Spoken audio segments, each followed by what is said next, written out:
Buenos días a todos quienes nos están viendo en esta transmisión.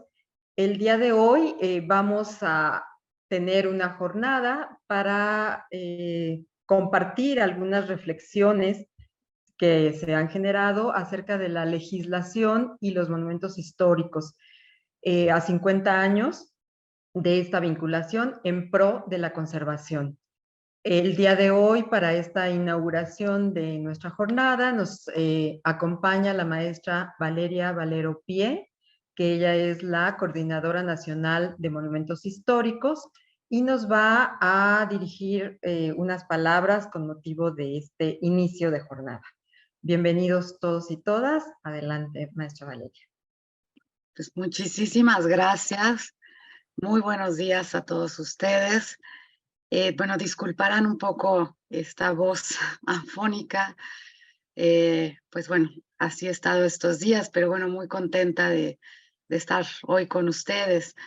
De verdad me complace muchísimo estar en el acto inaugural de la Jornada Académica Legislación y Monumento Histórico, 50 años vinculados en pro de la conservación, que organiza justamente la Coordinación Nacional de Monumentos Históricos y que forma parte de diversas actividades académicas que el Instituto Nacional de Antropología e Historia, entre otras instituciones, por supuesto, ha organizado en un año en el que coinciden dos importantes conmemoraciones: los 50 años de la promulgación de la Ley Federal sobre Monumentos y Zonas Arqueológicos, Artísticos e Históricos, promulgada el 6 de mayo de 1972, y también los 50 años de la Convención sobre la Protección del Patrimonio Mundial, Cultural y Natural, aprobada en noviembre de ese mismo año, es decir, 1972,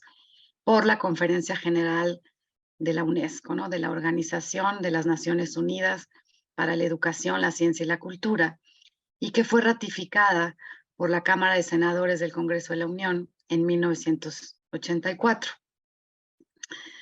Dos instrumentos vinculantes de primer orden, sin duda, que han definido en México en estas últimas 5 décadas los conceptos de patrimonio cultural y que han delineado también el devenir de la conservación y protección de los bienes culturales mexicanos.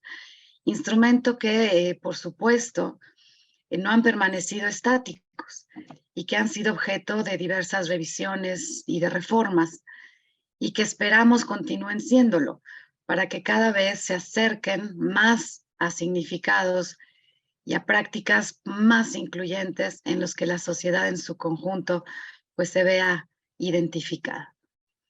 En la Coordinación Nacional de Monumentos Históricos, pues consideramos que esta coincidencia de aniversarios sería un buen motivo para abrir un espacio de reflexión en torno a estos temas, ¿no? Un foro para el intercambio de conocimiento, la discusión plural sobre el alcance, la utilidad de ambos documentos, así como también de su porvenir.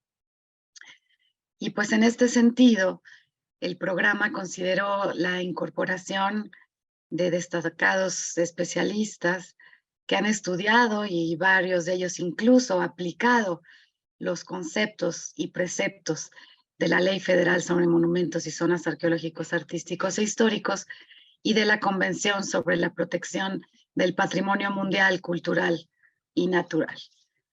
Pues así que una primera parte de esta jornada académica se ha querido dedicar a una revisión general de la aplicación en México de ambos instrumentos y a la reflexión en torno a la formación y evolución de conceptos como el de monumento histórico. Más tarde, en una segunda sesión, se revisarán los casos de dos sitios inscritos en la lista de Patrimonio Mundial. Me refiero a Xochimilco, en la Ciudad de México, que cuenta también con una declaratoria federal como zona de monumentos históricos, y a la ciudad de Zacatecas. La última participación de este encuentro pues abordará una categoría patrimonial que presenta una problemática particular a la luz tanto de la ley federal como de la convención, y esto es el patrimonio industrial. pues todos los especialistas invitados estarán compartiendo opiniones y reflexiones finales en un conversatorio que cerrará este evento.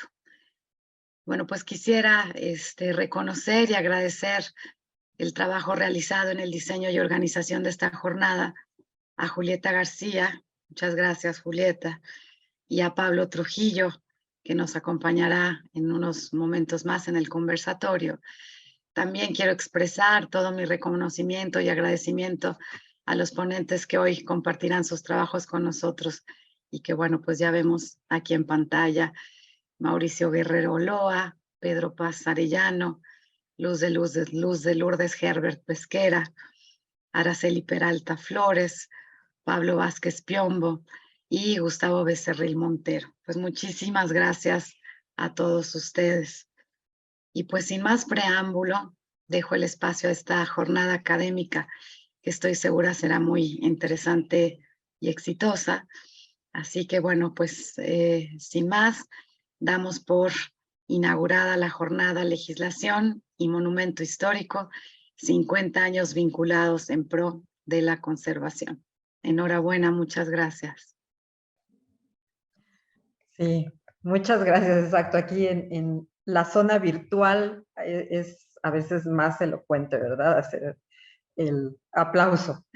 Muchas gracias, Valeria, por estas palabras. Y bueno, con mucho gusto y como bien dices, sin más preámbulo, vamos a iniciar con el licenciado Mauricio Guerrero Loa. Él trabaja aquí en la Coordinación Nacional de Monumentos Históricos y la ponencia que hoy nos va a presentar es la Ley Federal y la Convención del Patrimonio Mundial, su aplicación en México. Mauricio, muchas gracias, bienvenido y adelante.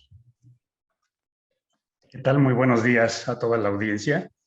Bueno, pues efectivamente este año 2022 nos encontramos celebrando los 50 años de la promulgación de la Ley Federal sobre Monumentos y Zonas Arqueológicos, Artísticos e Históricos, que es la norma administrativa federal vigente, reguladora del patrimonio cultural, arqueológico, artístico e histórico de nuestro país. Digo, asimismo, también celebramos el 50 aniversario de la celebración de la Convención para el Patrimonio Mundial, Cultural y Natural. Bueno, para comprender nuestra Ley Federal sobre Monumentos y Zonas Arqueológicos, Artísticos e Históricos vigente, debemos hacer un repaso de las normas protectoras del patrimonio cultural. Sin embargo, por cuestiones de tiempo de nuestra presentación, vamos a repasar los antecedentes desde la Reforma Constitucional de 1966. Sin embargo, se dejará grabada esta ponencia para que pues, todos puedan conocer los antecedentes de nuestra legislación en materia cultural desde la época de la colonia hasta la ley vigente. Entonces, bueno, vamos a iniciar con los antecedentes históricos a partir de la reforma. No obstante los esfuerzos del siglo XIX, no se implementó una verdadera política de protección del patrimonio cultural de México. Esta política hizo su aparición hasta con motivo de la Revolución Mexicana de 1910. El presidente Venustiano Carranza, en funciones en plena Revolución Mexicana, expidió en enero de 1916 en la ciudad de Querétaro la Ley sobre Protección de Monumentos, Edificios, Templos y Objetos Históricos o Artísticos. Esta ley eliminó el cargo de Inspector Nacional y encomendó la aplicación de la ley a la Dirección General de Bellas Artes. La siguiente, por favor. Las leyes de 1930 y 1934. En el siglo XIX existió más producción de leyes sobre esta materia de patrimonio cultural debido al impulso por parte de un ámbito especializado en la ciencia, la antropología, la historia, el derecho, la arquitectura, el arte, y todos con un corte nacionalista. La Ley sobre Protección y Conservación de Monumentos y Bellezas Naturales de 1930 tuvo como fin completar el vacío dejado por la Ley de 1897, la que se refería exclusivamente a los monumentos arqueológicos, pero nada decía de los monumentos artísticos ni de las bellezas naturales. Esto era apremiante por el cuidado de los monumentos y paisajes, dada la riqueza que, tiene nuestro país en este sentido. Esta norma provocó algunas controversias respecto a la competencia de las entidades federativas para legislar en la materia. La siguiente, por favor. La posterior ley sobre protección y conservación de monumentos arqueológicos e históricos, poblaciones típicas y lugares de belleza natural, de 1934, se propuso fortalecer el interés nacional y abarcar de manera más sistemática los distintos registros de monumentos que hasta ese momento se habían tenido protegidos de forma aislada. Con ella se dio un paso importante hacia el objetivo de unir en un solo ordenamiento diversas disposiciones de los distintos tipos de monumentos. Esta ley de 1934 vino a solventar los problemas de aplicación de la precedente ley de 1930, fundamentalmente en lo relativo al régimen de dominio, la falta de control de los objetos arqueológicos y el régimen de competencia. La siguiente, por favor. Dicha ley de 1964 sufrió una importante reforma en 1940, precisamente por la creación de nuestro instituto, el Instituto Nacional de Antropología e Historia, que fue el órgano facultado para vigilar, conservar y restaurar los monumentos arqueológicos, históricos y artísticos de la República. Así fue como se inició. Sin embargo, el texto vigente de nuestra ley orgánica, en su artículo 1, nos dice que son objetivos generales del Instituto Nacional de Antropología e Historia la investigación científica sobre antropología e historia, relacionada principalmente con la población del país y con la conservación y restauración del patrimonio cultural, arqueológico e histórico, así como el paleontológico. La protección, conservación, restauración y recuperación de ese patrimonio y la promoción y difusión de las materias y actividades que son de la competencia del instituto. La siguiente. Bueno, la reforma constitucional de 1966 y la ley federal de 1968 al 70. Uno de los problemas permanentes a lo largo de la historia de la legislación mexicana en materia de patrimonio cultural fue el de la base constitucional, sobre la cual el Congreso de la Unión pretendía legislar. Las leyes de la primera mitad del siglo XX, como se ha visto, tuvieron una base constitucional implícita, no expresa, lo que da una idea de la importancia de la etapa que vamos a estudiar a continuación, ya que no habría podido existir la legislación vigente si no se hubieran producido cambios constitucionales que establecieran expresamente la competencia federal sobre los monumentos pertenecientes al patrimonio cultural, arqueológico, artístico e histórico de nuestra nación. La siguiente. Se presentó en la Cámara de Diputados el proyecto de decreto que adicionaba la fracción 25 del artículo 73 de la Constitución Federal de la República. Tal propuesta partía de la base de que prácticamente todos los países reconocían la necesidad de proteger sus monumentos, los cuales formaban parte del patrimonio nacional, al considerárseles como elementos gloriosos del camino artístico e histórico que había seguido cada pueblo en su desarrollo. Igualmente se decía que en ella que además de su insustituible valor cultural dentro de las tradiciones más nobles, aquellos monumentos suponían para la nación mexicana una fuente de riqueza, porque atraían de forma constante a viajeros que venían de otros países a contemplarlos. La siguiente. Para los diputados, tales argumentos eran la causa de la necesidad social de la protección jurídica de los monumentos, superando la tutela patrimonial, puesto que al ser su objeto de utilidad pública, se convertía en una función del Estado, y al encomendársele la defensa de dicho patrimonio al mismo Estado, podía llegar a imponer limitaciones a la propiedad privada en caso de ser necesario.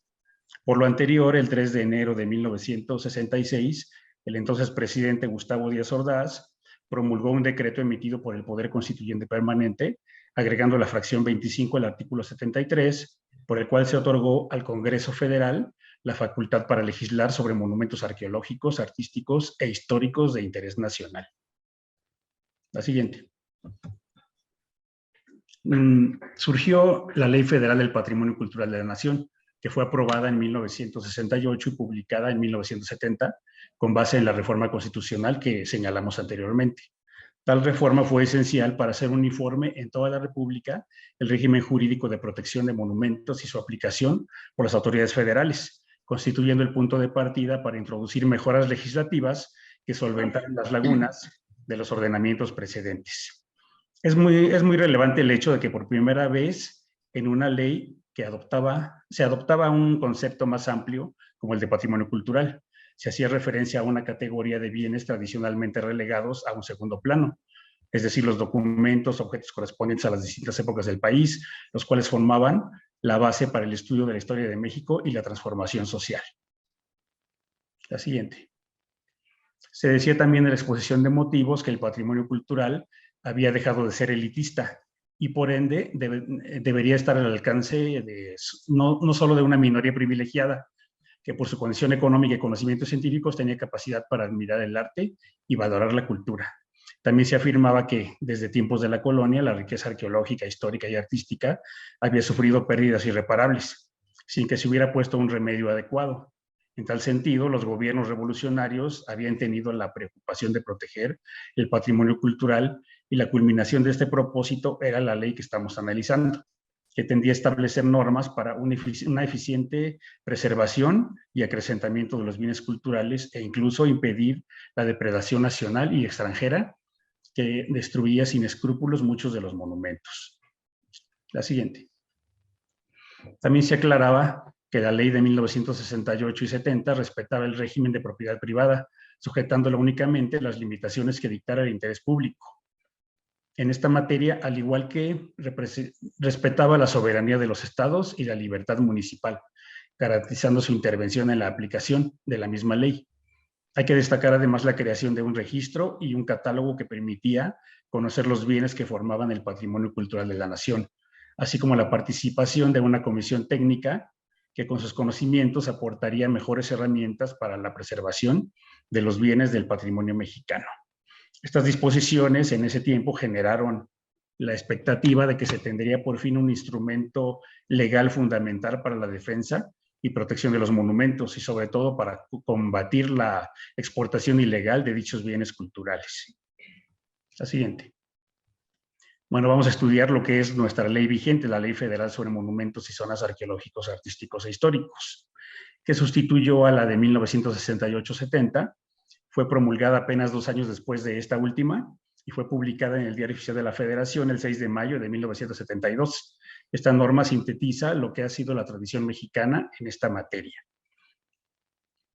Bueno, vamos a hacer un estudio sistemático de lo que es la Ley Federal de 1972. En la exposición de motivos de la Ley Federal se afirma que los bienes objeto de tutela se han visto disminuidos por múltiples causas, lo que hace urgente la expedición de un nuevo estatuto que facilite la preservación de aquel patrimonio.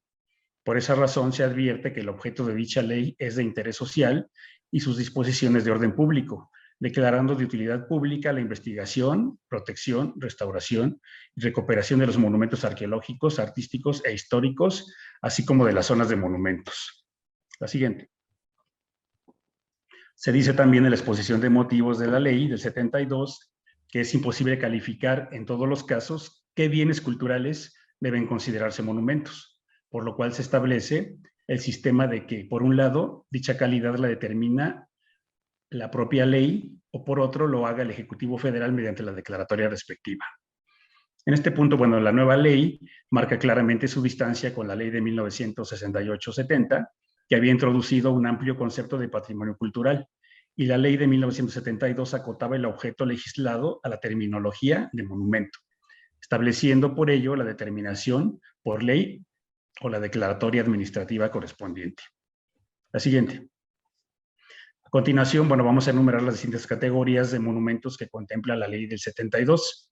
Nos dice sobre los monumentos arqueológicos que, bueno, nos dice la exposición de motivos que estos, sin excepción, lo son por determinación de la ley y comprenden los bienes muebles e inmuebles producto de culturas anteriores al establecimiento de la hispánica en el territorio nacional, así como los restos de la flora y de la fauna relacionados con esas culturas, declarando que la propiedad originaria de la misma corresponde a la nación.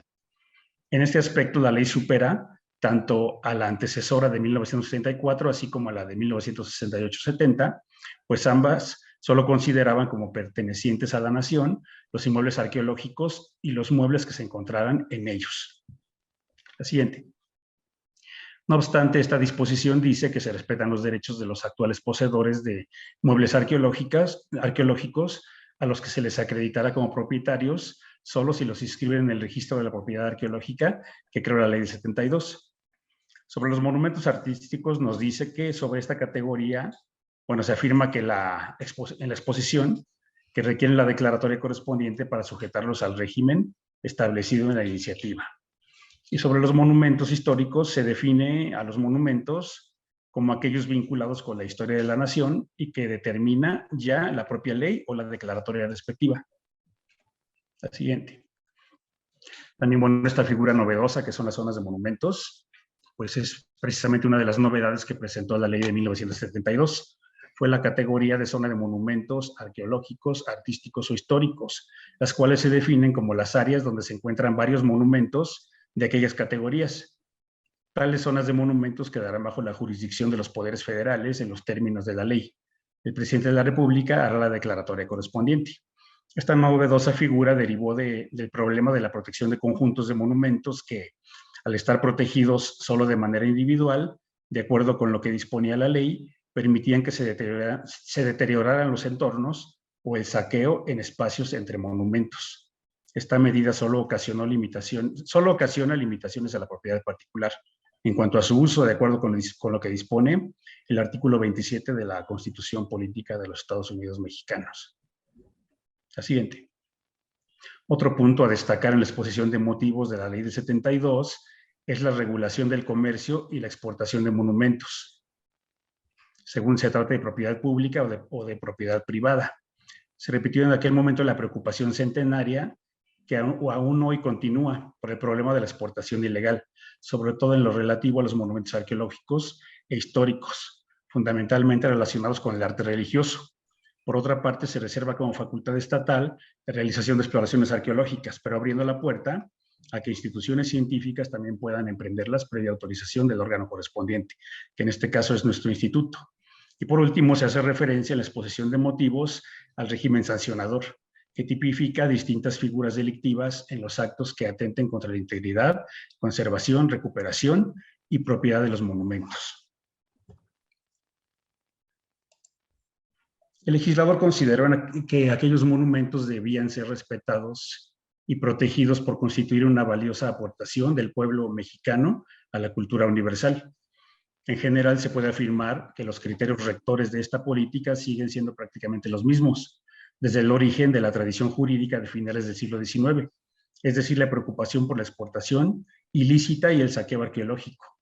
La promulgación de un instrumento legal más eficaz, la valoración de los bienes creados durante el virreinato de la Nueva España, la definición de la jurisdicción federal y la nacionalización de los bienes arqueológicos como los más necesitados de esta protección.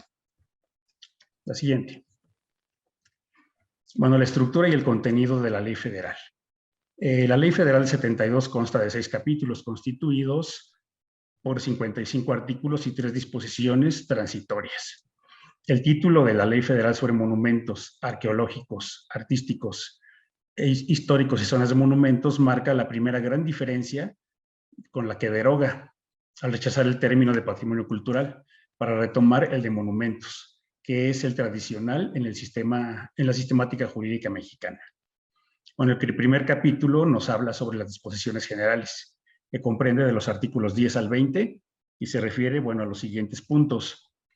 Nos dice el artículo primero, nos habla sobre la definición del objeto de la ley, el cual se considera de interés social y de orden público. El artículo segundo se declara de utilidad pública la protección, conservación, restauración, mejoramiento y recuperación de los monumentos. La siguiente. El artículo tercero nos determina las autoridades encargadas de aplicar la ley. El artículo cuarto, el nivel de intervención de las autoridades federales y de los municipios. El artículo quinto, tanto el quinto bis, el quinto ter y el quinto quater, es la determinación por ley y por declaratoria de los distintos tipos de monumentos y autoridades facultadas para expedir declaratorias, procedimiento, expedición de declaratoria y garantía de audiencia. El artículo sexto nos marca la obligación de los particulares propietarios de monumentos de conservarlos y restaurarlos previa autorización del instituto correspondiente, así como la solicitud de permiso para la realización de obras de aquellos dueños que colinden con un monumento. El artículo séptimo nos habla de la obligación de autoridades locales de recibir asesoría técnica para restaurar monumentos arqueológicos o históricos. El artículo octavo Nos habla de la posibilidad de las autoridades locales de colaborar con el INVAL en la conservación y exhibición de los monumentos artísticos. El artículo 9, la obligación de los institutos de brindar asesoría técnica. El artículo 10, la obligación de los institutos de realizar obras cuando los propietarios no las hagan. El artículo 11, la posibilidad de que los propietarios puedan solicitar exención de impuestos y los institutos promoverán la misma exención ante los gobiernos de los estados. El artículo 12 nos habla sobre la suspensión de obras no autorizadas en monumentos. El artículo 13, requisitos y términos en que los propietarios deberán restaurar y conservar los monumentos de su propiedad. El artículo 14, requisitos para la determinación o cambio de destino de los monumentos inmuebles de propiedad federal. El 15, la inscripción en los registros de los institutos competentes de los comerciantes en monumentos y bienes históricos. El artículo 16 nos habla sobre la exportación temporal o definitiva de monumentos de propiedad particular mediante permiso y las de propiedad nacional mediante acuerdo presidencial. El artículo 17 sobre permiso para reproducción con fines comerciales. El artículo 18 sobre la obligación de los 3 niveles de gobierno cuando realizan obras de sufragar los gastos de salvamento arqueológico. El artículo 19 sobre las leyes supletorias a la ley de monumentos. El artículo 20 sobre las visitas de inspección para vigilar el cumplimiento de la ley. El capítulo 10, el capítulo segundo que se refiere al registro comprende los artículos 20 al 26 y contiene las siguientes disposiciones.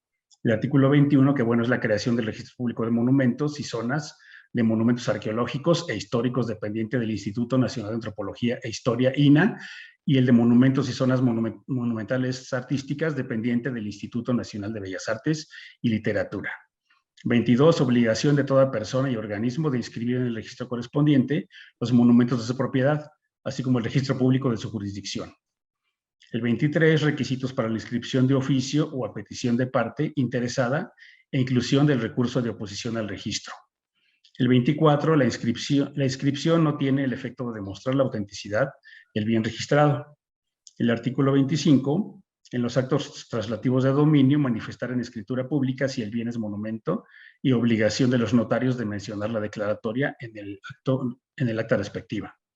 El 26, aviso por las partes que intervengan en actos traslativos de dominio al instituto correspondiente. Siguiente.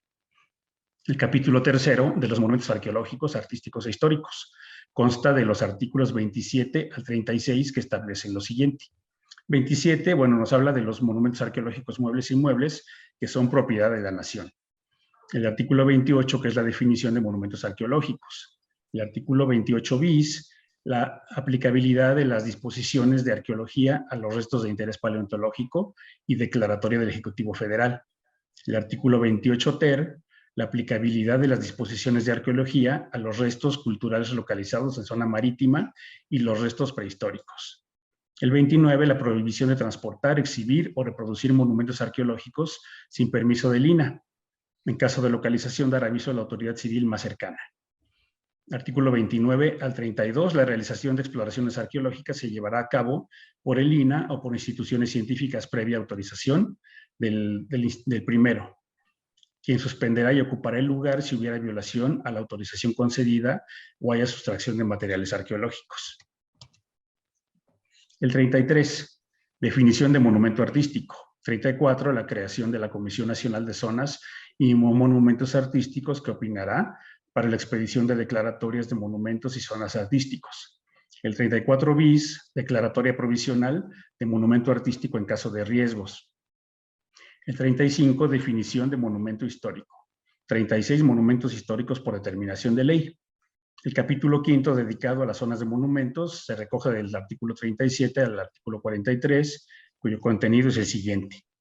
Nos dice el artículo 37 sobre la declaratoria de zona de monumentos, sería mediante decreto del Ejecutivo, y esta se deberá inscribir en el registro correspondiente y publicarse en el Diario Oficial de la Federación. El artículo 38 nos habla sobre las zonas monumentales, estarán bajo la jurisdicción del gobierno federal. 39, la definición de zonas de monumentos arqueológicos. El 40, la definición de zona de monumentos artísticos. El 41, definición de zona de monumentos históricos. El 42, limitaciones para diversas obras e instalaciones en zonas de monumentos. El 43, los institutos competentes darán su previa autorización para la realización de obras. El capítulo quinto que nos habla sobre la competencia, que abarca de los artículos 44 al 46 y se refiere a estos aspectos. El 44 nos dice que el INAH es competente en materia de monumentos y zonas de monumentos arqueológicos e históricos. El 45, que el INVAL es competente en materia de monumentos y zonas de monumentos artísticos. El 46, que en caso de dudas sobre la competencia, lo decidirá el secretario de Cultura. El valor arqueológico va a predominar sobre el valor histórico y este a su vez sobre el valor artístico. Finalmente, el capítulo sexto nos habla de las sanciones. Nos dice el artículo 47 que, bueno, realizar trabajos de exploración en monumentos arqueológicos cercanos a estos o en zonas de monumentos sin autorización del INAH. 48, disponer para sí o para otro de un monumento arqueológico mueble, valiéndose del cargo o comisión del INAH. El 49, comerciar, efectuar un acto traslativo de dominio, exhibir, transportar o reproducir un monumento arqueológico sin haberlo inscrito en el registro correspondiente. 50, tener en su poder por cualquier título un monumento arqueológico o histórico mueble que se haya encontrado o que proceda de un inmueble considerado monumento histórico. 51, apoderarse de un monumento arqueológico, histórico o artístico sin consentimiento de quien puede disponer de él. 52, este artículo es muy importante, que nos habla sobre destruir, dañar o alterar un monumento arqueológico, histórico o artístico. El 53, la exportación ilegal de cualquiera de los monumentos sin permiso del instituto competente. El 53 bis, la introducción ilegal al país, sacar o transmitir la propiedad de bienes culturales infringiendo disposiciones legales adoptadas en el país de origen de los mismos. El 54, aumento de las penas a los reincidentes de los delitos tipificados. Y finalmente el artículo 55, la sanción económica de carácter administrativo. Bueno, pese a los alcances de la ley federal vigente y que han sido durante medio siglo, ha sido durante medio siglo un instrumento legal útil para la defensa de los monumentos y las zonas de monumentos arqueológicos, artísticos e históricos, pero aún no es susceptible de mejorarse para ajustarse a las condiciones actuales. Se han promovido, bueno, diversas reformas, algunas de estas han prosperado, hay otras que aún no y algunas todavía están en estudio, pero esperemos que pronto haya algunas reformas importantes para nuestra Ley Federal sobre Monumentos. La Ley Federal sobre Monumentos y Zonas del 72 es un instrumento legal que se detona por el nacionalismo mexicano, que procura justificar un proyecto de nación bajo la concepción de que la administración pública hace un llamado a la defensoría de la identidad del país. Si bien México es considerado como uno de los países con más avances en materia legal por sus participaciones en tratados y convenciones internacionales, así como la actualización de normas, muchos han opinado que existe un atraso bastante significativo que demuestra que la legislación no permite ni promueve mejores resultados a favor del patrimonio cultural. Esta actitud legal ha dejado como consecuencia la pérdida de muchos ejemplares de nuestro patrimonio cultural tangible e intangible. Incluso en muchas ocasiones ha pasado desapercibido. La mayoría de los expertos en la materia pues consideran que debe llevarse a cabo una actualización o una implementación de un nuevo y mejor marco legal para la protección del patrimonio cultural. El patrimonio edificado pues solo es una parte significativa de todo el patrimonio que los seres humanos poseemos. Este patrimonio se ha erigido a lo largo de la historia, ha presentado la evolución del hombre y es testigo de su día a día. Es decir, el patrimonio edificado es parte de la identidad y la memoria de una sociedad, genera arraigo y es el síntoma claro de la situación de cualquier comunidad. De ahí su importancia sea imperativa para el desarrollo de la cultura, la memoria colectiva y el bienestar del ser humano. El patrimonio cultural, a pesar de estar sujeto a un marco legal, como ya se mencionó anteriormente, y aun cuando dicho marco esté actualizado o sea competente, no debe ser la única forma en que se involucre a la sociedad. Es decir, existen medios legales para que la propia sociedad salvaguarde su patrimonio. Son acciones de lógica y sentido estrictamente relacionados con los valores de cada comunidad.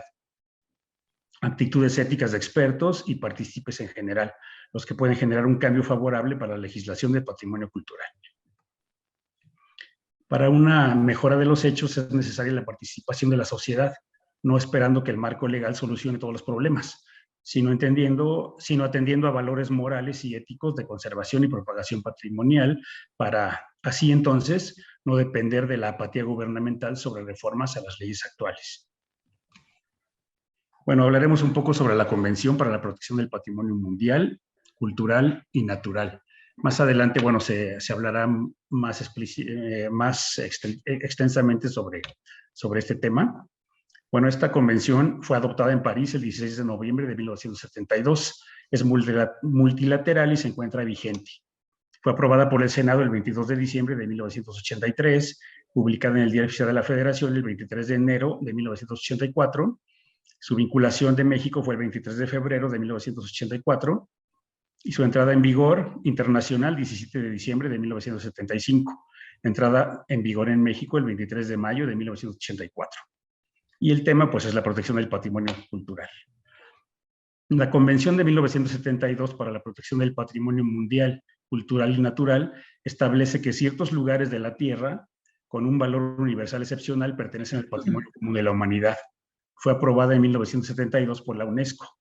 El objetivo de esta convención es promover la identificación, la protección y la conservación del patrimonio mundial, cultural y natural, considerando especialmente valioso para la humanidad. Por ello, la convención nace de la conciencia de que el patrimonio está cada vez más amenazado por diversas causas que pueden llevar a su total desaparición. También se admite que la protección a escala nacional es incompleta, teniendo en cuenta la magnitud de los recursos que se requieren.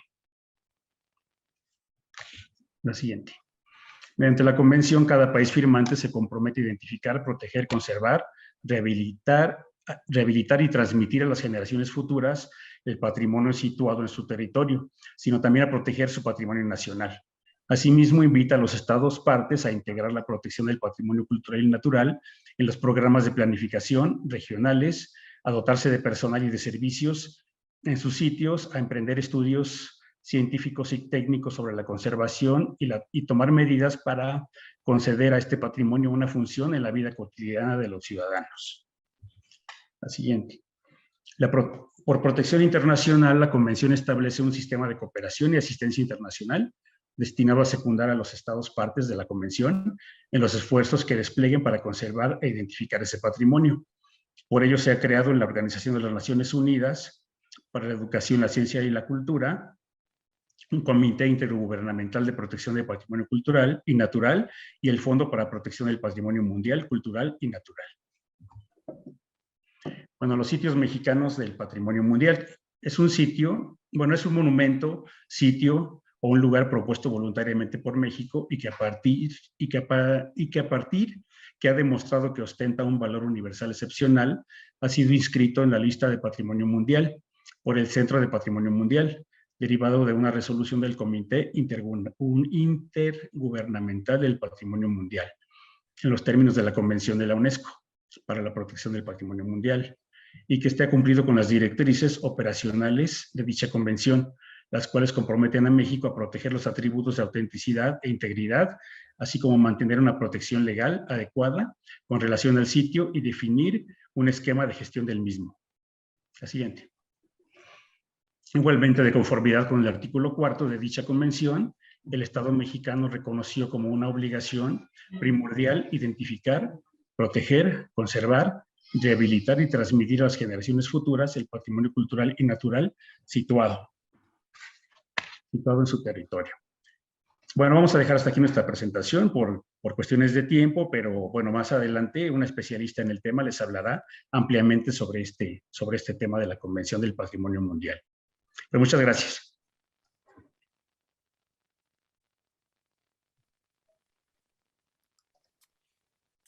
Al contrario, Mauricio, muchas gracias a ti y perdón por ser en este caso la incidencia de tenemos que cortar.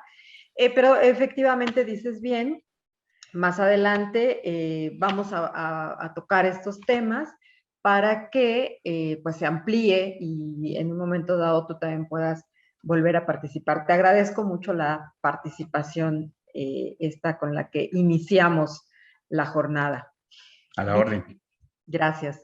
Bien, continuando entonces con nuestro programa, vamos a darle el uso de la voz al doctor Pedro Paz Arellano, Él es profesor investigador de la Coordinación Nacional de Monumentos Históricos, tiene una amplia experiencia en aplicación precisamente de la ley, y el día de hoy nos presenta la ponencia titulada Notas de un caso, el Centro Histórico de la Ciudad de México. Pedro, bienvenido, muchas gracias por estar aquí. Gracias. Buenos días. Agradezco la invitación para asistir a este coloquio, Legislación y Monumentos Históricos. Para atender al tema de la convocatoria, propongo considerar que un edificio antiguo tiene diferentes significados simultáneamente. Sin embargo, su significación depende de la circunstancia y el contexto social donde ésta se produce. Esta noción sirve de referencia para identificar cómo y de qué manera ocurre la importación y adaptación en México de las ideas, legislación, prácticas y costumbres europeas sobre la conservación de monumentos y objetos de arte de interés nacional, histórico y artístico. Veremos cómo surge como un discurso con motivaciones religiosas que busca evitar la destrucción de la antigua arquitectura colonial durante la puesta en acto de las leyes de reforma y su reglamento. Nos detenemos a mirar cómo se traducen los resolutivos de los congresos internacionales de arquitectos para formar parte de la argumentación y la propuesta política en la creación de las leyes particulares de conservación de monumentos históricos en 1908. Mi intervención en este foro consta de 3 partes. La primera es la significación espacial del centro histórico. La segunda la llamo relaciones y sinergias. Y la tercera es suspensiones de obra y una propuesta de ley en 1908.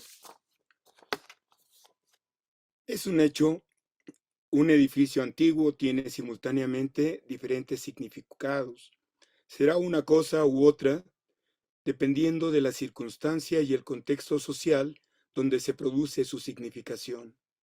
Sin duda, el edificio existe materialmente y es único, pero su sentido social es un producto de las relaciones y prácticas en torno suyo. Por esto no tiene el mismo significado para todos, y lo que representa es una imagen mental de signos para usuarios, propietarios, transeúntes y especialistas en conservación. Existe un proceso social generador de significación del objeto arquitectónico que está presente en todos los inmuebles del centro histórico de la Ciudad de México y permite relacionar lo micro de un monumento con lo macro de la zona histórica.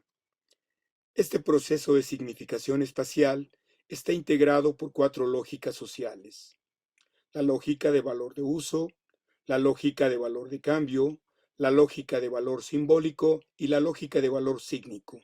Cada una de ellas tiene un origen distinto.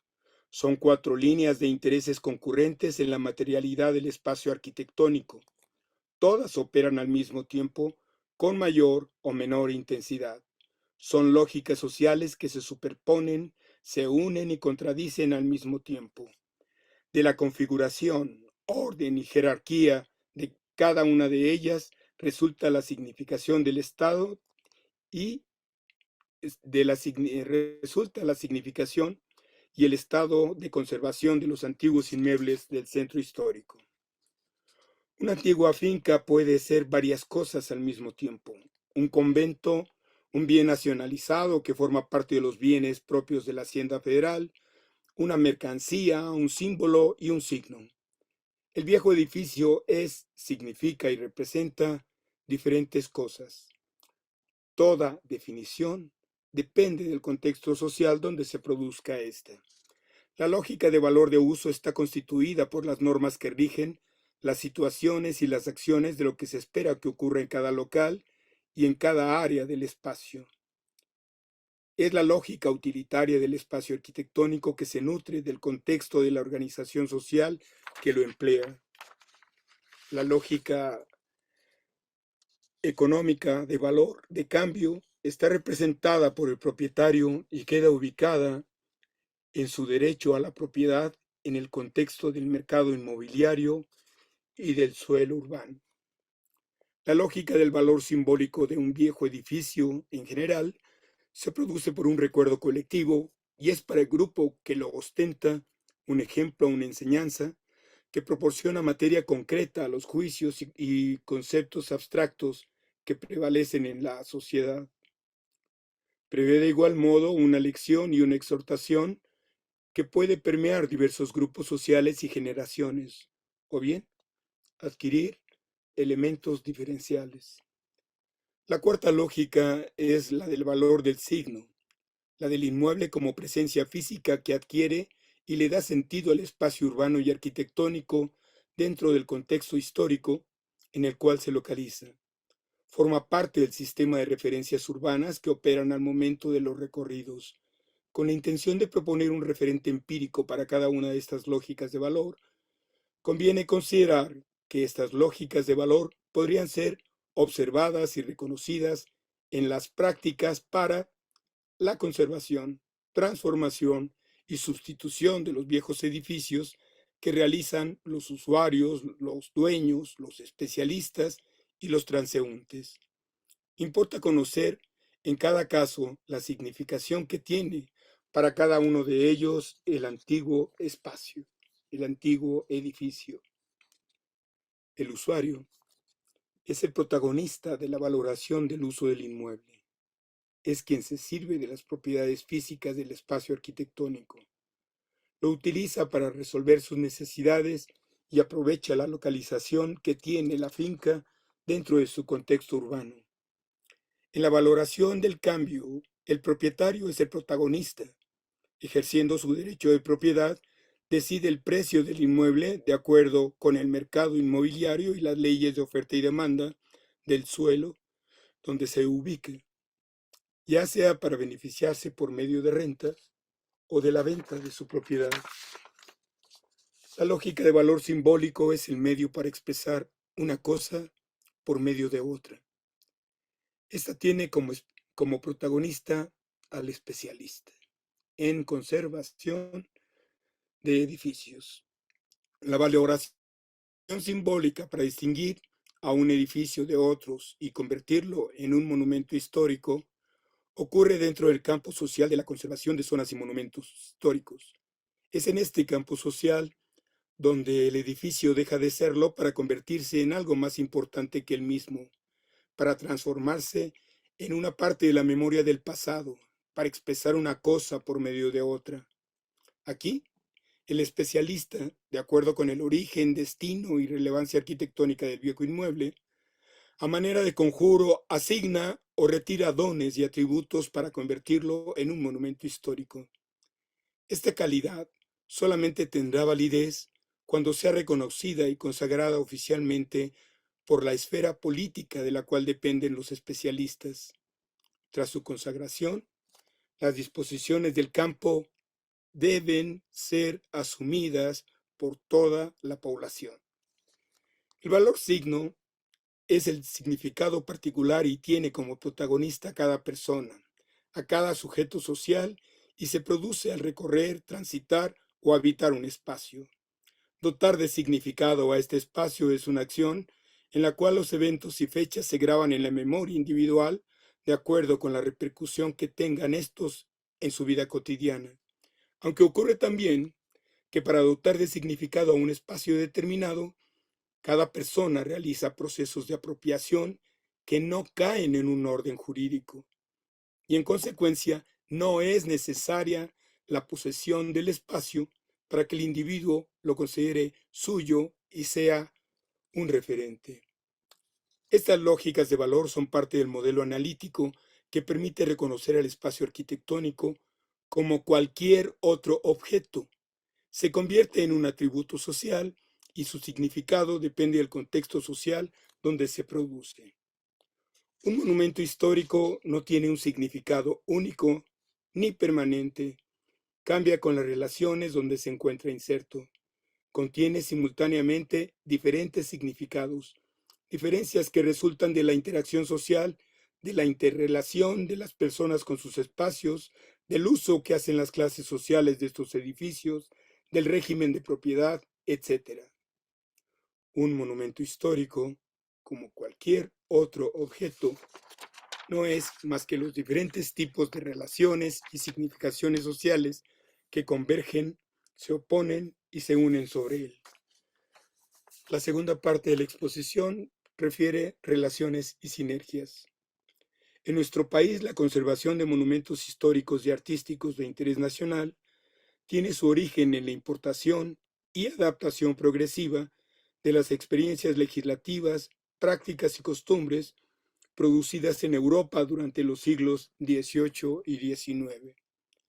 La idea de convertir los conventos de las comunidades religiosas oprimidas en monumentos históricos y artísticos de interés nacional tiene su origen en 1861, al concluir la Guerra de Reforma y poner en acto la ley de la nacionalización de los bienes eclesiásticos y su reglamento que fracciona y vende la propiedad eclesiástica.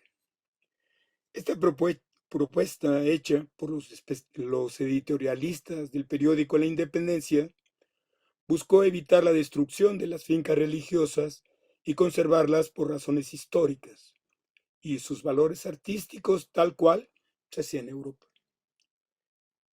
El editorialista se dirige al licenciado Ignacio Ramírez Calzada, secretario de Justicia e Instrucción Pública, y le pide conservar los viejos conventos coloniales con un nuevo uso que se ajustara perfectamente a su arquitectura elegante y correcta.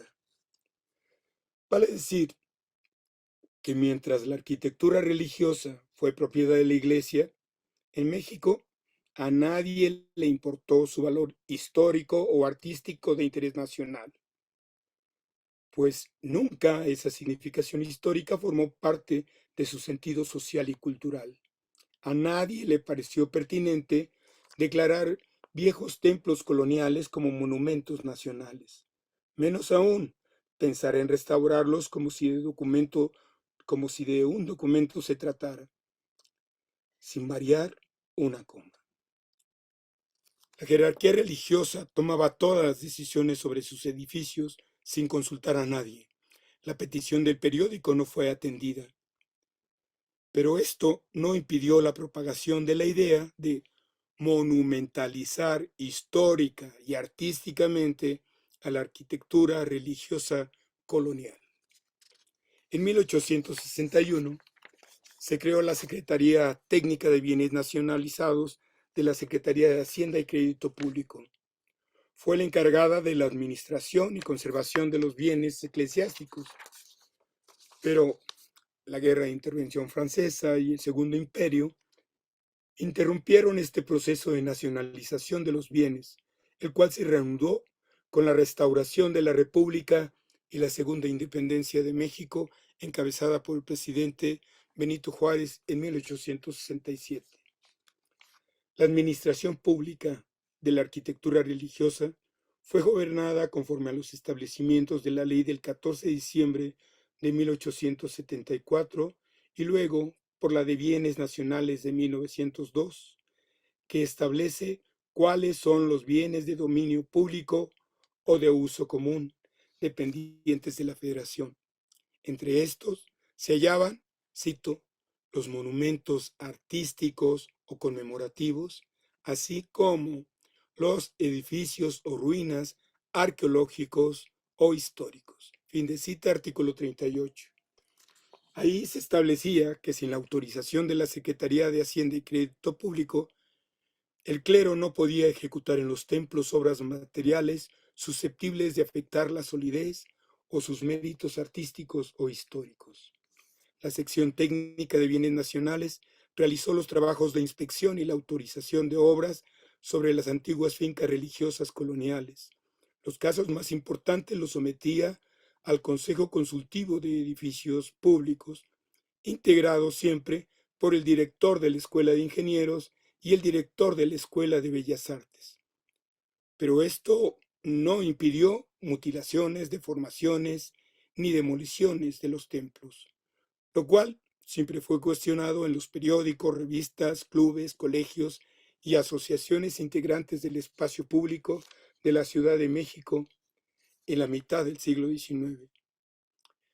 El arquitecto Carlos Chanfón Olmos explica en su libro Fundamentos Teóricos de la Restauración la importancia histórica de los congresos internacionales de ingenieros y arquitectos, tanto para la elaboración de normas y procedimientos de restauración arquitectónica, como para el análisis de las responsabilidades de un gobierno en la conservación de los monumentos nacionales. El licenciado Justo Sierra, subsecretario de Instrucción Pública, se reunió con los arquitectos Nicolás Mariscal y Samuel Chávez, autores del nuevo Plan de Estudios para la Enseñanza Profesional de la Arquitectura en la Escuela Nacional de Bellas Artes en 1903, programa que fue impugnado, entre otros, por el licenciado Manuel G. Revilla, quien presentó observaciones escritas en materia de historia del arte y las comentó con el subsecretario. Para atender el diferendo, Justo Sierra comisionó a los arquitectos Antonio Rivas Mercado y a Guillermo de Heredia para analizar ambas propuestas, terciar el debate y levantar actas de las sesiones de trabajo. Al final optó por el plan de Mariscal y Chávez. Este fue el inicio de la relación importante de Justo Sierra con estos arquitectos, quienes viajaron y contribuyeron a la importación y adecuación de ideas, teorías y prácticas europeas sobre la conservación y restauración de los monumentos históricos y artísticos de interés nacional. No es exagerado reconocerlos como pioneros en el tema. El general Porfirio Díaz accedió a separar la instrucción pública del Ministerio de Justicia a iniciativa promovida por el licenciado Justo Sierra y aceptó la creación de la Secretaría de Instrucción Pública y Bellas Artes, CIPIBA, el 16 de mayo de 1905. Por estas fechas, el diputado secretario Genaro García, lo subrayo, va a ser muy importante este señor. Por estas fechas, el diputado secretario Genaro García formó parte del Congreso que designó el cuidado de los monumentos arqueológicos e históricos como una de las funciones del nuevo ministerio encabezado por Justo Sierra, quien a su vez delegó estas tareas en el doctor Alfonso Pruneda, jefe de la sección de instrucción secundaria, preparatoria y profesional. Con esta fecha y dentro de esta nueva organización administrativa, comienzan a ejecutarse tres funciones que todavía hoy se practican en la Coordinación Nacional de Monumentos Históricos. Una es el inventario del tesoro artístico de las diversas ciudades de la Federación. Otra, la declaratoria de monumentos históricos y la autorización de obras en los templos. Con el establecimiento de la nueva Secretaría surgen varias preguntas. ¿A quién corresponde la facultad de otorgar las autorizaciones de obra en las iglesias? A la Secretaría de Hacienda y Crédito Público, según lo establece la Ley de Clasificación y Régimen de Bienes Nacionales de 1902, o a la Secretaría de Instrucción Pública y Bellas Artes a partir de las funciones asignadas por su ley de creación. Un año después de la revisión del plan de estudios, viajaron al sexto Congreso Internacional de Arquitectos Nicolás Mariscal, quien fue nombrado delegado de México y ponente en el Congreso de Arquitectos de Madrid en 1904, así como Antonio Rivas Mercado, director de la Academia de San Carlos, que fue distinguido como vicepresidente honorario del Congreso en Madrid. En 1906, esta fecha también va a importar, viajaron al séptimo Congreso Internacional de Arquitectos a celebrarse en Londres del 16 al 21 de julio de 1906. El noveno tema a tratar fue, cito, la responsabilidad de un gobierno en la conservación de los monumentos nacionales. Fin de cita. Antonio Rivas Mercado, Guillermo de Heredia y Nicolás Mariscal acudieron como miembros permanentes del Comité del Congreso Internacional de Arquitectos. Asistieron también Adamo Boari, Mauricio de María y Campos y Federico Mariscal. Ya en Londres, escucharon al profesor Baldwin Brown decir que, por principio, la responsabilidad de un gobierno en la conservación de monumentos nacionales es ilimitada. Y basta decir monumentos nacionales para identificar al gobierno como representante de la nación y encargado de su conservación. Explicó que la nación no es una cosa del momento, tiene un pasado y un futuro, así como un presente, por lo que los responsables de conservar estos registros del pasado están obligados a tomar la perspectiva posible más amplia del futuro. Observó que este gran hecho de la continuidad de una nación no siempre está presente en la mente de las personas y necesita que se les recuerde. Advirtió que, cito, entre los pueblos europeos, el sentido de la continuidad histórica con el pasado se alimenta no por el culto a los antepasados, sino por la existencia de monumentos y registros tangibles en la historia, en los que la historia está consagrada. Fin de cita, esto fue 1908. Ahora paso a la última parte, con esta cierro, y la titulé Suspensión de obra y una propuesta de ley.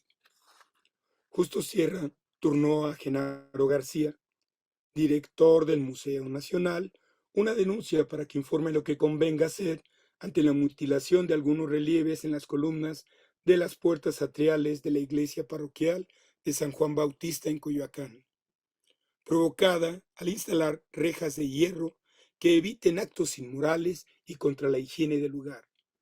A solicitud del sacerdote, la Secretaría de Hacienda autorizó las obras. Genaro García sugirió suspender la obra y corregir el proyecto instalando rejas metálicas, corredizas y no empotradas. Pero como dijo él, no solo dio respuesta al caso presentado, sino que aprovechó la oportunidad para hablar de los monumentos artísticos del arte nacional con el secretario de Instrucción Pública y Bellas Artes.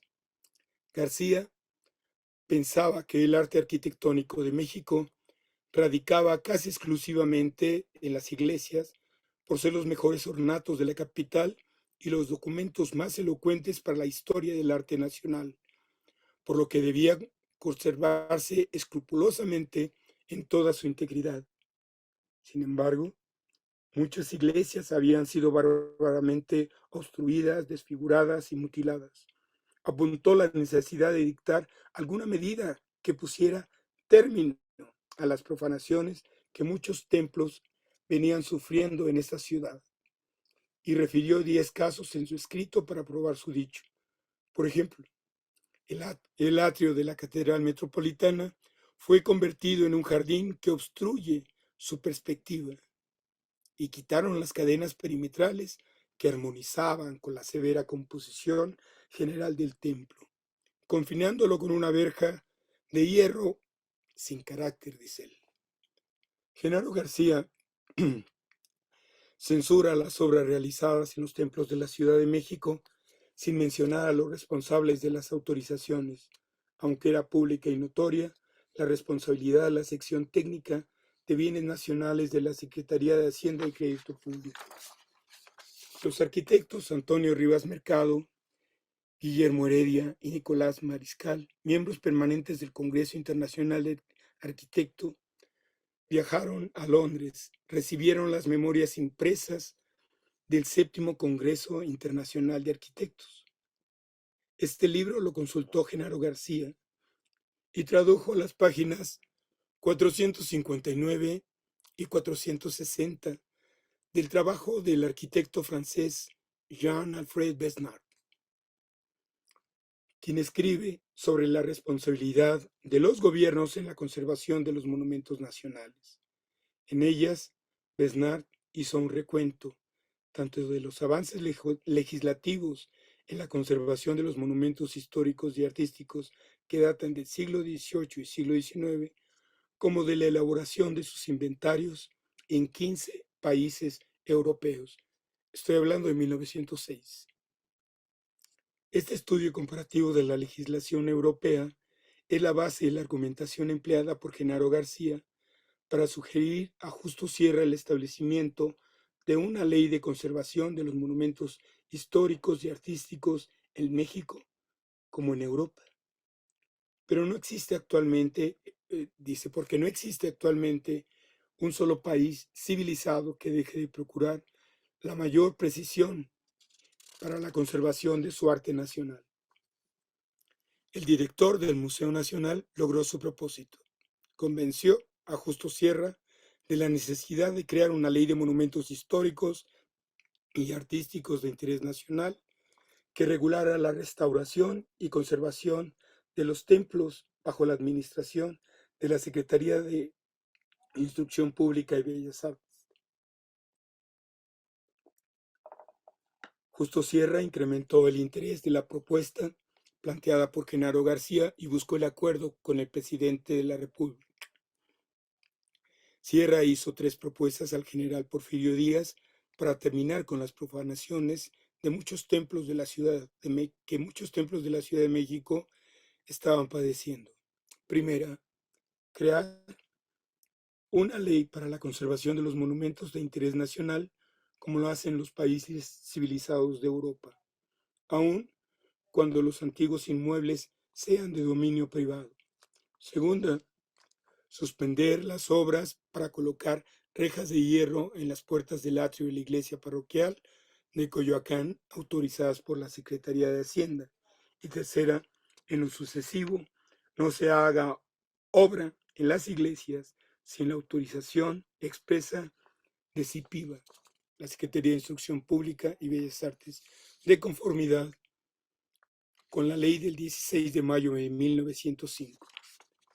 El presidente Díaz aceptó suspender las obras en la parroquia y que en lo sucesivo, Instrucción Pública se encargará de autorizar las reparaciones y mejoras en los templos. Justo Sierra puso en el papel el acuerdo con el presidente, anexó documentos de Genaro García y todo lo envió al licenciado José Ives Limantur, secretario de Hacienda y Crédito Público, para su observancia. Limantur recibió el expediente, lo turnó al estudio jurídico y tuvo luego una junta de acuerdos con el presidente de la República, donde ajustaron los términos de la respuesta que se daría al secretario de Instrucción Pública y Bellas Artes. La respuesta de Limantur es contundente. Refuta y cancela las propuestas de Justo Sierra. Su texto comienza por aclarar que en México ya existe la ley para la clasificación de los bienes nacionales que designa a la Secretaría de Hacienda para atender la conservación de los monumentos del arte nacional y no hace falta más. Segundo, conforme a la ley vigente, la obra en la parroquia de Coyoacán fue suspendida antes de recibir la solicitud de instrucción pública.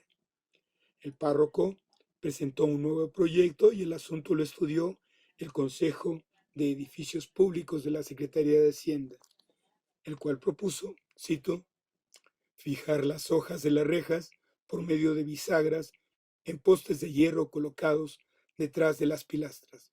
Fin de cita. Y por último, la Secretaría de Instrucción Pública y Bellas Artes tiene a su cargo los monumentos arqueológicos e históricos, pero carece de facultad para intervenir en las obras de conservación o mejora que se ejecuten en los templos abiertos al culto.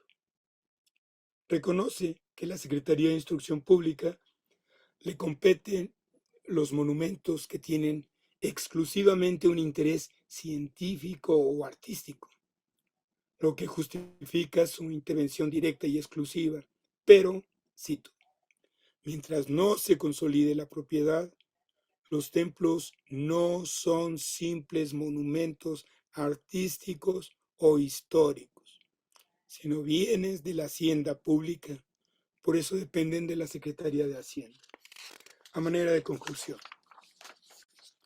durante el siglo XIX, en Finlandia y Suecia, la defensa de sus monumentos antiguos se realizaba mediante leyes que protegían sus antiguos monumentos de culto religioso y los levantados en memoria de sus muertos. En México, la significación del espacio histórico fue atendida sin leyes específicas, pero sustentada, en un caso, por decreto del Soberano Congreso Mexicano en 1823 y en otro por un acuerdo presidencial de 1906. De este modo se protegieron, primero, los terrenos donde fueron sacrificados los beneméritos en grado heroico de la independencia, así como el edificio del Templo de la Enseñanza, que fue declarado el primer monumento histórico y artístico de interés nacional. Esto ocurre antes del establecimiento de la primera ley específica sobre monumentos históricos y artísticos para conservar la antigua arquitectura religiosa colonial. En situación de guerra, párrafo final. En la situación de la guerra que vivía el país, el Congreso de la Unión otorgó poderes plenos al licenciado Nemesio García Naranjo, secretario de Instrucción Pública y Bellas Artes, para revisar y ordenar las prescripciones en materia de instrucción pública. Entre otras cosas, instituyó la Inspección Nacional de Monumentos Históricos y Artísticos el 3 de julio de 1913, dependiente de la Secretaría de Instrucción Pública y Bellas Artes. Y también fue el autor de la primera ley sobre conservación de monumentos históricos y artísticos y bellezas naturales, publicada el 6 de abril de 1914, cuando era presidente Victoriano Huerta. Gracias. Al contrario, Pedro, muchas gracias a ti. También creo que nos dejas pues muchas cuestiones para reflexionar y que en unos momentos más tarde podremos abordarlas con algunas pues dudas que van planteándose y bueno, te agradecemos mucho estas reflexiones. Y continuando para cerrar esta primera sesión de la jornada, el día de hoy le damos la bienvenida a la maestra Luz de Lourdes Herbert Pesquera. Ella es directora de Patrimonio Mundial del Instituto Nacional de Antropología e Historia. El día de hoy nos va a ofrecer la ponencia Convención sobre la protección del patrimonio mundial, cultural y natural. Bienvenida, maestra, muchas gracias y adelante. Muchísimas gracias. He estado teniendo problemas con la conexión. Espero que Rodrigo pueda bien proyectar ahorita ya la presentación. Gracias por la invitación, en particular a Valeria Valero, por supuesto en lo general, a la Coordinación Nacional de Monumentos Históricos del INAH. La que sigue, por favor. De la Convención de Patrimonio Mundial, desde sus características generales, que algo ya mencionó el licenciado Mauricio, que me entendió, y esto lo acabo de tomar de Alfredo Conti en el Coloquio Internacional de Itinerarios Culturales, que nos refrenda el hecho de que la Convención tiene por objetivo identificar, proteger, conservar el patrimonio cultural y natural de la humanidad. Por supuesto que uno de los mayores logros fue lograr esta asociación de que el patrimonio cultural y natural están pues efectivamente vinculados y asociados y articulados de muy diversas maneras, y que finalmente son las instituciones en las que hemos diferenciado por competencias o atribuciones. Nuestros quehaceres están diferenciados y que yo creo que, como han mencionado los arquitectos y el arquitecto que me antecedió, en 1914 esta ley sí hablaba de bellezas naturales en México y la fuimos reduciendo a ya no había el término patrimonio cultural, ya no hay ahora un término que nos hable de lo natural en esta ley de monumentos que tenemos de 1972. Estos son temas que a mí me parece que hay que retomar muy adecuadamente.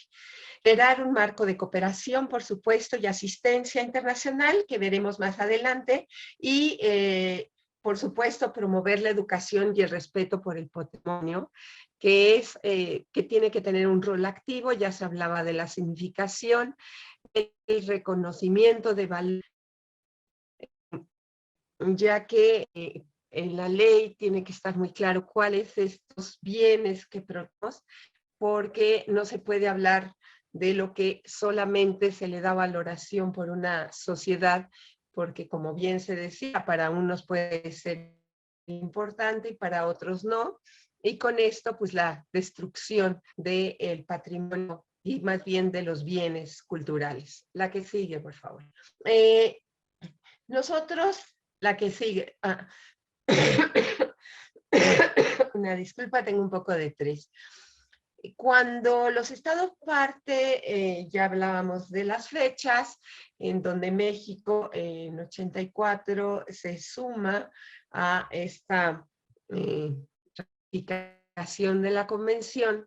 Estamos adquiriendo varios compromisos, entre ellos identificar, proteger, rehabilitar, transmitir a las gente. Yo creo que no solo es a las generaciones futuras, yo creo que también es a las presentes, aunque pues lo lleva implícito, pero a veces no pensamos que el presente es en donde debemos de actuar, sino las consecuencias, pues ya no podemos estar hablando de una transmisión.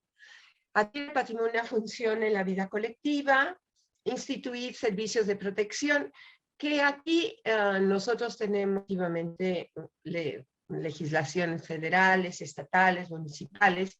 Sin embargo, no hemos logrado, por ejemplo, todavía, con algunas reformas a esta ley de monumentos, a la del 72, podemos tener mayor injerencia en la protección de patrimonio mundial, haciendo valer las convenciones.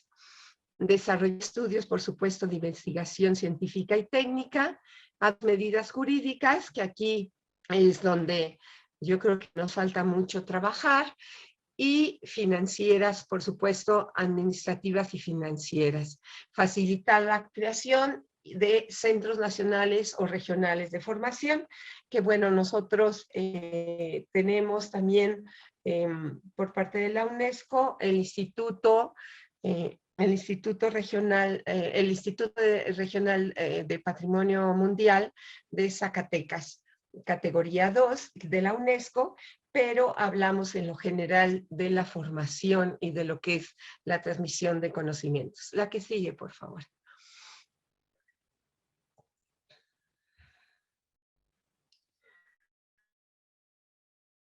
Muy breve, esta diapositiva nos hace pensar, efectivamente, México ha inscrito, se ha dedicado a hacer una inscripción de bienes. Con esto, por supuesto, pues hay una diversidad de sitios inscritos, y esto nos da también un nivel, digamos, de colaboración, de participación y de la toma de decisiones, y de una voz y liderazgo en lo que es América Latina. Ahora, nosotros tenemos 27 clases, 6 naturales y 2 mixtos, Y la tendencia ahora es ya no inscribir lo que son los monumentos, los que son edificios aislados, sino más bien en la credibilidad de la lista, en lo que son pues itinerarios, el paisaje cultural, en otras categorías que están subrepresentadas en México. La que sigue, por favor.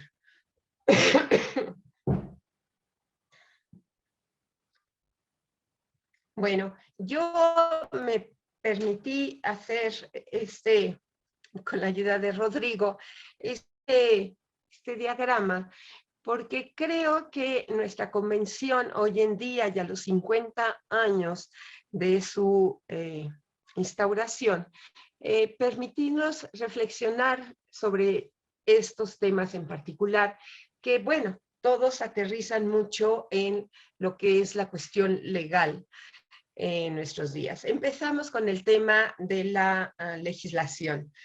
Por favor, Rodrigo. Bueno, como saben, los tratados internacionales ya está en la Constitución que las leyes del Congreso de la Unión que emanan de ella y todos los tratados que estén de acuerdo con la misma será la ley suprema de toda la Unión. Pues, hay muchísimas leyes que tenemos y como ven estos tratados internacionales tienen mucho más peso legal. Sin embargo, hay que ver su aplicabilidad o su jurisdicción para que las instituciones o digamos, tengan competencias en la aplicabilidad de estos tratados internacionales. La que sí, por favor.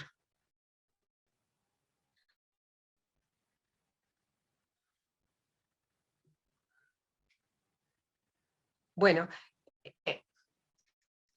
ahorita, como muchos de ustedes saben, tenemos que considerar que se acaba de dar un fallo por la Suprema Corte, por parte de, pues ahora sí que, por parte de los ministros, para que la UNAM ganara la batalla ante el Big Gran, que quería construir un gran edificio cerca de la ciudad universitaria de la UNAM. Y ya apeló, por supuesto, a que está en la zona de amortiguamiento y que realmente la protección del paisaje era importante. Ahora, esto nosotros nos causa muchísima alegría porque es uno de los problemas que ahora tenemos con el desarrollo pues económico, el desarrollo industrial que se puede tener y cómo proteger zonas.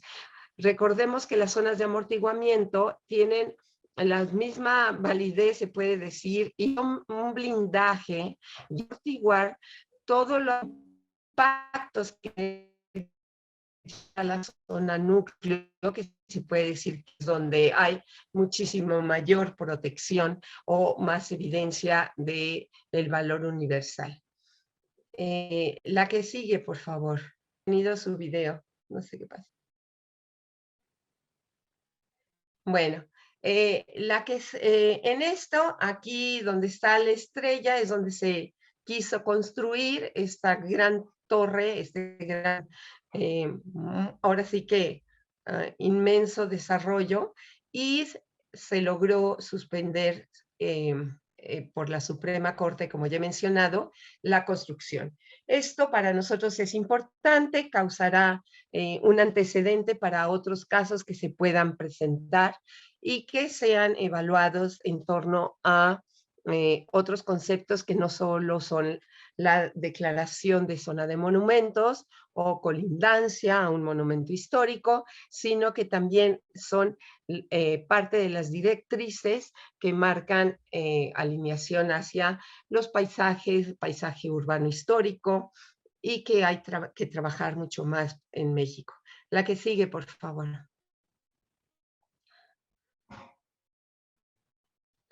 Bueno, Vamos a hablar también de un sistema de gestión que tiene que ver con cómo nos articulamos para trabajar los sitios patrimonio mundial. Estas unidades, estos sistemas de gestión que son alentados por las directrices y que conocemos nosotros mucho como planes de manejo o planes integrados de gestión y conservación, recaen muchas veces las autoridades que se han formado ex profeso para cuidar estos sitios, pero que tienen una legal porque están constituidos por interinstitucionalmente o son confirmados por el Cabildo, como por ejemplo puede ser Guanajuato, que ahorita lo vamos a ver. Sin embargo, aquí la gerencia y la gerencia del Centro Histórico de Morelia, por ejemplo, tiene una articulación entre varios órdenes de gobierno, la sociedad civil, por supuesto, y con ello son las formas de actuación también legales para frenar destrucciones. La que sigue, por favor.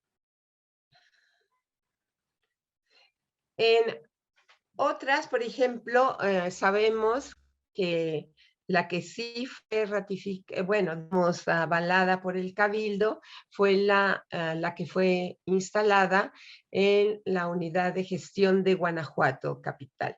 Nosotros creemos que estas unidades de gestión pueden ser las que favorezcan tanto la normatividad como los reglamentos que tienen que ser aplicados en cada una de las ciudades, en este caso, o de los sitios patrimonio mundial.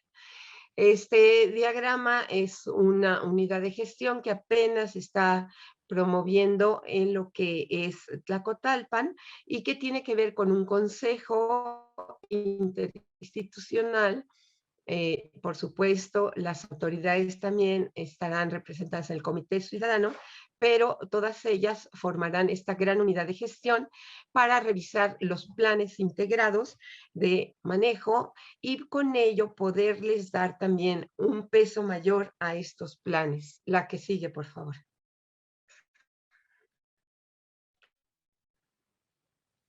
Bueno, ¿cuál es la situación que se presenta o prevalece ahorita en los sitios patrimonio mundial? No se cuenta con un plan, algunos como el Camino Real de Tierra Adentro, aquí marcado en rojo, esta línea, esta ruta, cuenta con lineamientos, sin embargo se está trabajando en un plan que articule varios de los elementos, los 60 elementos seriados que pues finalmente son los que están en la declaratoria de sitio Patrimonio Mundial del Camino Real de Tierra Adentro. En amarillo cuentan con un plan, pero no ha sido publicado o cabildo, por lo tanto creemos que no tiene esa fuerza legal para ser aplicado. Hay planes aprobados, como vemos en algunos lugares, y hay planes en proceso de actualización que se han estado revisando, que se han estado pues haciendo talleres participativos para tener también la opinión y estar actualizándolos en función de las necesidades actuales. En verde, pues hay un plan normativo institucional, como pueden ser nuestras áreas naturales, que bueno, aquí no se marcaron tan así, y no las zonas arqueológicas, que nosotros en el instituto, bueno, es uno de los requisitos, tienen que tener un plan. Sin embargo, muchas veces es poco consensuado con las demás autoridades, y el plan integrado cultura y naturaleza, que es finalmente para los sitios que son mixtos. La que sigue, por favor. En el ámbito de conservación, que también aquí la convención hace un gran pie y creemos que es uno de sus objetivos fundamentales, y que también fue con una visión, yo creo, monumental, del edificio per se.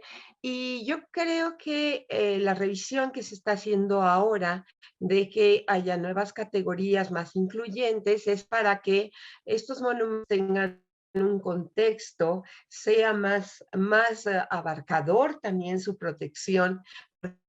Bueno, el monumento en sí puede ser valioso, pero ya se hablaba de lo que puede referir lo que es una historia, lo que es un contexto, lo que es un conjunto, ¿no? Entonces, aquí se ha buscado ya no la conservación en sí misma del bien, sino también, por supuesto, de sus contenidos, pero todo lo que está aledaño o tiene que ver con ese referencias históricas de los lugares. Y por supuesto también tiene que ver con una estética, la habitabilidad de los lugares, la funcionabilidad. Y esto es lo que se está valorando hoy en día. La que sigue, por favor.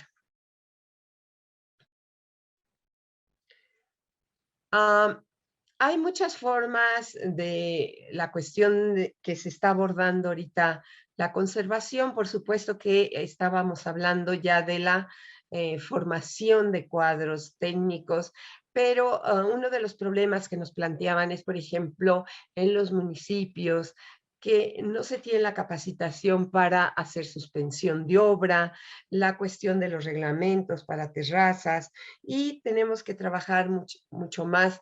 Por supuesto que ahora con estos cuerpos como la Guardia Nacional, que pues está velando por la protección de los sitios y que finalmente tiene que tener conocimiento no solo de qué normatividad o qué interés social puede tener, sino también cuáles son los procedimientos legales a los que hay que recurrir. La que sigue, por favor.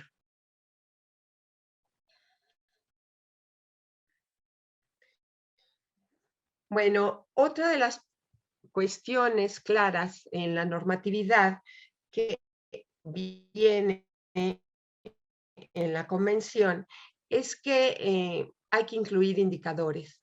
Estos indicadores, y bueno, tendremos que trabajarlos más, creo que en México tenemos pocos, pero sobre todo en el ámbito de que cuál es la situación, por ejemplo, si los planes están funcionando, si estos planes de ordenamiento territorial, si los de desarrollo urbano. Entonces hay que tener indicadores no solo de la convención en sí misma, sino de lo que está funcionando, de las leyes, reglamentos o propuestas o instituciones que aterrizamos y que velamos porque se aplique la convención. Y por supuesto las directrices. La que sigue, por favor.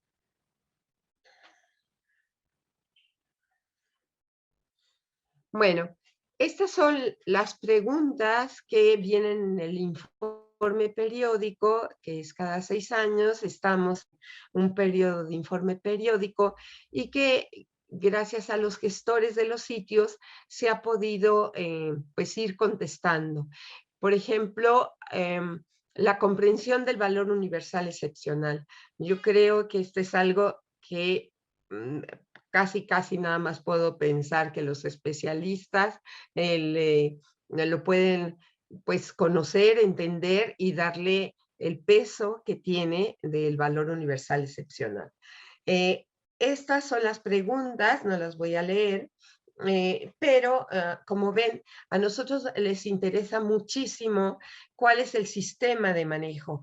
Entonces, nosotros no podemos hablar solo de un plan, sino el sistema de manejo es esta unidad de gestión, esta que sirve como gobernanza, estos planes que están, el de desarrollo, el desarrollo urbano, todos los planes que existan, o sea, toda la normatividad que tengamos en México, que pueda ser aplicada y que pueda ser, pues también, digamos, operar en función de ella a las acciones o a los niveles de gobierno, a la misma sociedad.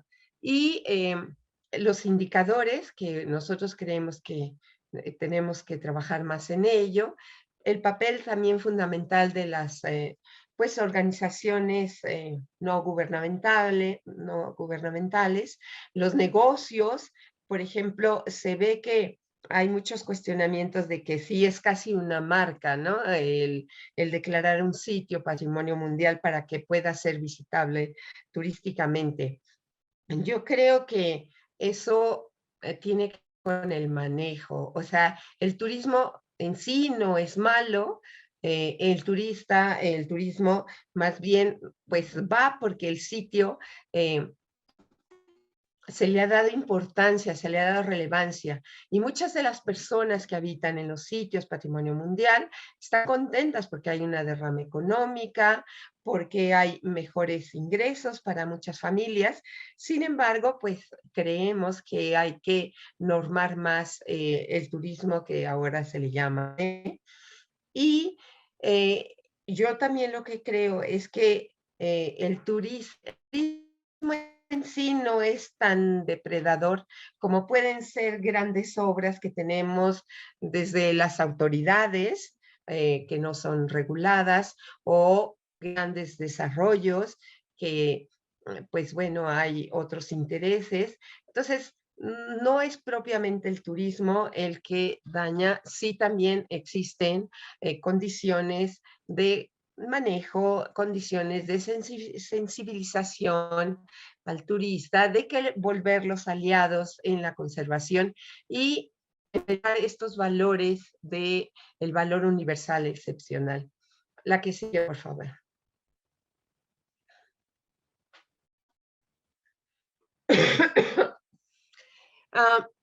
No me voy a detener el valor universal excepcional, pero finalmente es el que define que un bien sea inscrito o no en función de la integridad, autenticidad y los criterios y la protección. Todo esto nos va a, pues, a dar los elementos para que un sitio pueda ser inscrito, pueda permanecer en la lista de patrimonio mundial, o se pueda estar en peligro o pueda ser retirado, que es la menor de las veces, ¿no?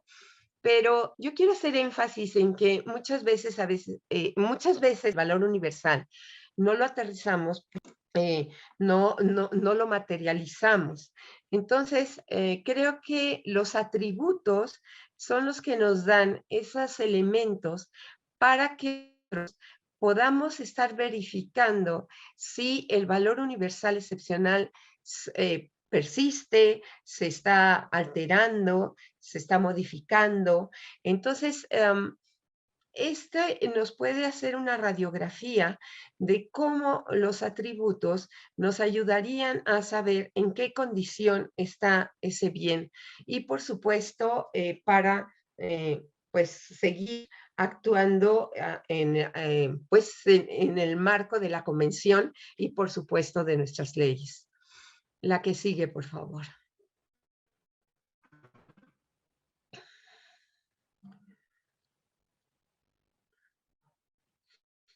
Bueno, los elementos, y esto lo saco del ICROM, que ha puesto en la mesa, es personas, cultura, naturaleza.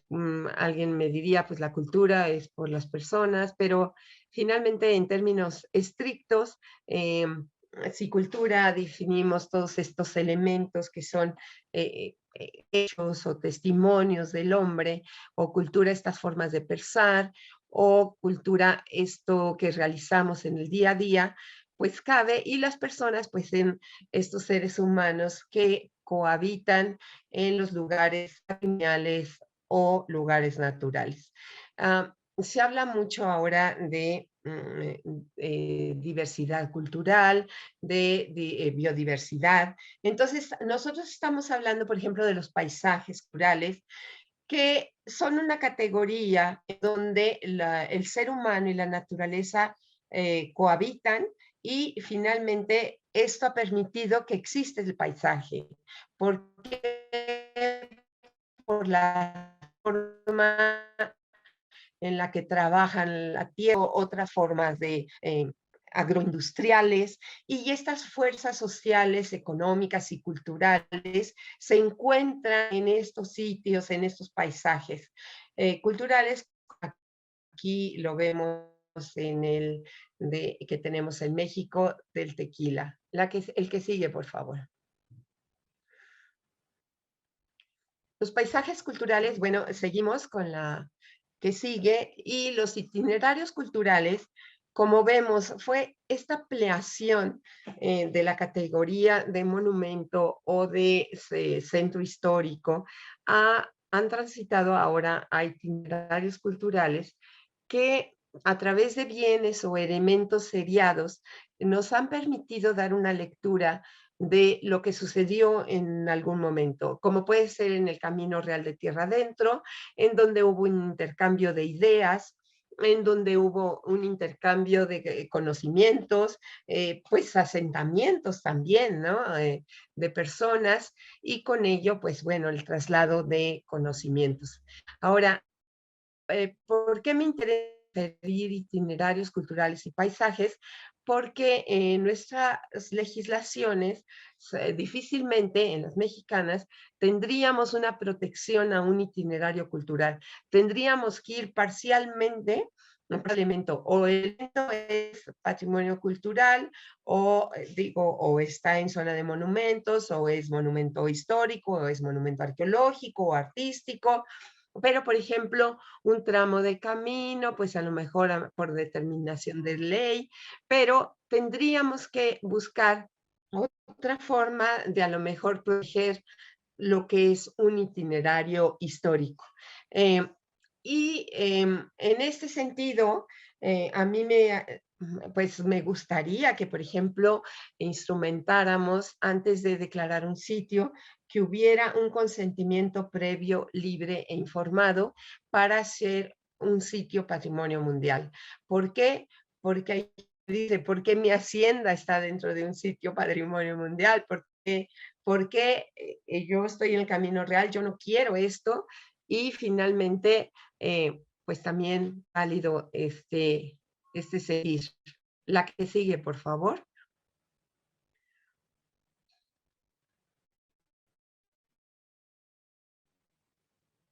¿Sigue?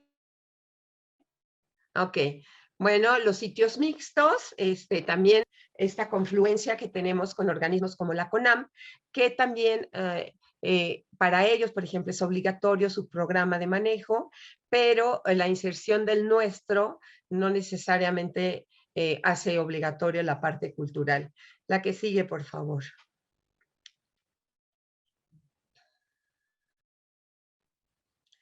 La que sigue, por favor.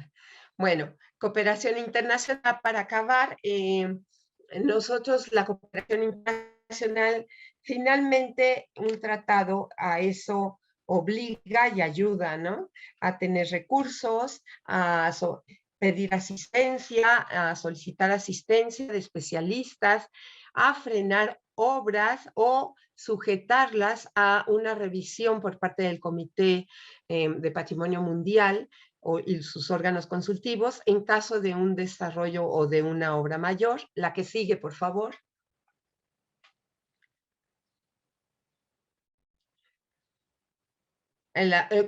Estos casos, por ejemplo, nosotros en asistencia internacional, más allá de que cuando se hace o se va a querer la inscripción, creo que tiene incidencia cuando se van a hacer grandes obras en un sitio y va a haber grandes impactos, tanto positivos como negativos, pero creo que para mitigar esos impactos sí se deberían de tener estas misiones de asistencia.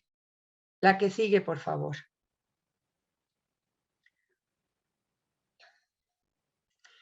La que sigue, por favor.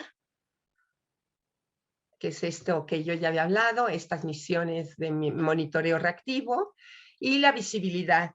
Yo creo que la denuncia que se hace, la denuncia social que hace por redes, a veces tiene más peso que las propias normatividad, las propias leyes, la denuncia de destrucción, la circulación de información de lo que está sucediendo en los sitios patrimonio. Ahorita acaban de circular por todas las redes que se subió una persona a la pirámide de Chichén y bueno, casi la lincha, ¿no? Yo no estoy de acuerdo en que no se permitan los accesos, creo que más bien es el manejo de los visitantes y la formación y la sensibilidad y programas educativos. La que sigue, por favor.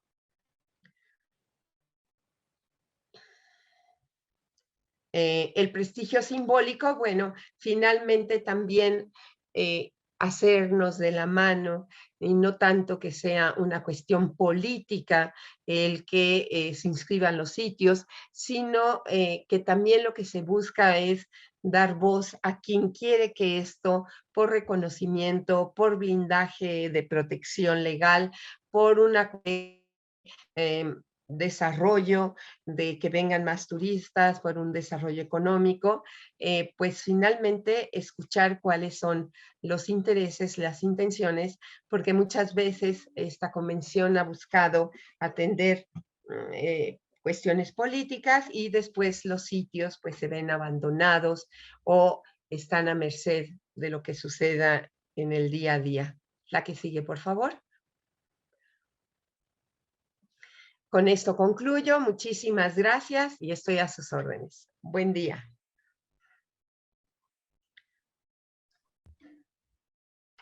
Muchas gracias, maestra Luz de Lourdes, que nos ha pues ampliado bastante esta relación entre la convención y nuevas categorías que se dan para aplicar a estos bienes culturales denominados monumentos, patrimonio, ya sea cultural, natural, pero sobre todo el énfasis en esto último que usted decía sobre esta sensibilización e información y educación que toda la sociedad debemos tener para su conservación.